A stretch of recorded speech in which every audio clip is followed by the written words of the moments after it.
अथ सप्तदशोऽध्यायः। अर्जुन उवाच ये शास्त्रविधिमुत्सृज्य यजन्ते श्रद्धयान्विताः तेषाम् निष्ठा तु का कृष्ण सत्त्वमाहो रजस्तमः।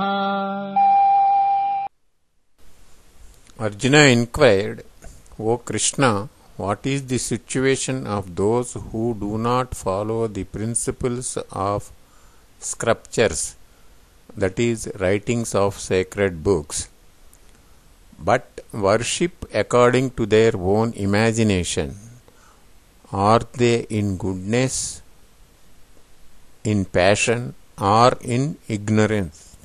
Shri Bhagavanuvacha त्रिविधा भवति श्रद्धा देहिनां सा स्वभावजा सात्विकी राजसी चैव तामसी चेति तां शृणु।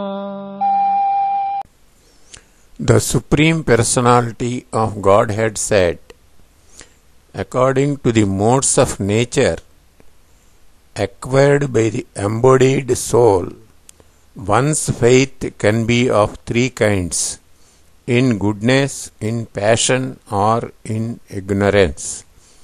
Now hear about this.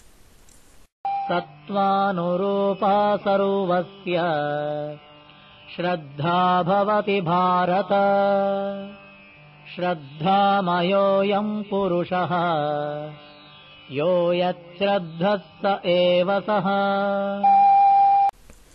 O son of Bharata, according to one's existence under the various modes of nature, one evolves a particular kind of faith. The living being is said to be of a particular faith according to the modes he has acquired. यजन्ते सात्विका देवा यक्षरक्षांसि राजसाः प्रेतान् भूतगणांश्चान्ये यजन्ते तामसा जनाः। Men in the mode of goddess worship the demigods. Those in the mode of passion worship the demons, and those in the mode of ignorance worship ghosts and spirits. अशास्त्रविहितं घोरं तप्यन्ते ये तपो जनाः दम्भाहङ्कारसंयुक्ताः कामरागबलान्विताः। Those who undergo severe austerities and penances not recommended in the scriptures, that is, written in sacred books, performing them out of pride and egoism, who are impelled by lust and attachment, are to be known as demons.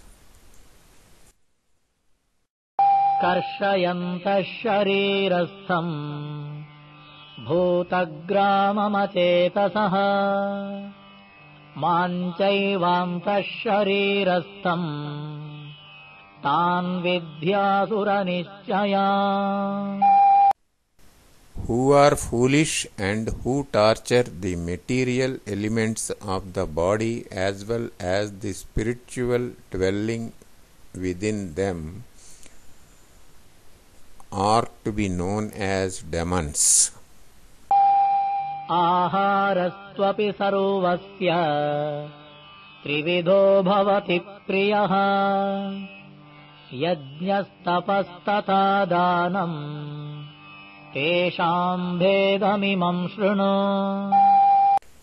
Even the food each person prefers is of three kinds according to the three modes of material nature. The same is true of sacrifices, austerities, and charity. Now hear of the distinctions between them. आयुः सत्त्वबलारोग्य सुखप्रीतिविवर्धनाः रस्या स्निग्धा स्थिरा हृद्याः आहाराः सात्विकप्रियाः. Foods dear to those in the mode of goodness increase the duration of life, purify one's existence and give strength, health, happiness and satisfaction. Such foods are juicy, fatty, wholesome and pleasing to the heart. कट्वं ललवणात्युष्ण तीक्ष्णरूक्षविदाहिनः आहारा राजसस्येष्टा दुःखशोकामयप्रदाः. Foods that are too bitter, too sour, salty, hot, pungent, dry and burning are dear to those in the mode of passion. Such foods cause distress, misery and disease. यातयामं गतरसं पूतिपर्युषितं च यत् उच्छिष्टमपि चामेध्यम् भोजनं तामसप्रियम्. Food prepared more than 3 hours before being eaten, food that is tasteless, decomposed and putrid, that is having bad smell, and food consisting of remnants, that is left out food, and untouchable things is dear to those in the mode of ignorance, that is darkness. अफलाकाङ्क्षिभिर्यज्ञः विधिदृष्टो य इज्यते यष्टव्यमेवेति मनः समाधाय च सात्विकः. Of sacrifices, the sacrifice performed according to the directions of scriptures, that is written in the sacred books, as a matter of duty by those who desire no reward, is of the nature of goodness. अभिसन्दाय तु फलम् दम्भार्थमपि चैव यत् इज्यते भरतश्रेष्ठ तं यज्ञं विद्धि राजसम्. But the sacrifice performed for some material benefit or for the sake of pride, O chief of Bharata, you should know to be in the mode of passion. विधिहीनमसृष्टान्नम् मन्त्रहीनमदक्षिणम् श्रद्धाविरहितं यज्ञम् तामसं परिचक्षते. Any sacrifice performed without regard for the directions of the scriptures, that is what is written in the sacred books, without distribution of prasadam, that is spiritual food, without chanting of Vedic hymen and renunciation of the priests, and without faith, is considered to be the mode of ignorance. देवद्विजगुरुप्राज्ञ पूजनं शौचमार्जवम् ब्रह्मचर्यमहिंसा च शारीरं तप उच्यते.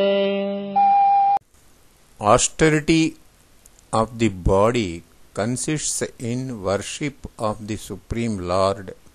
The Brahmanas, the spiritual master and superiors like the father and mother, and in cleanliness, simplicity, celibacy and non-violence.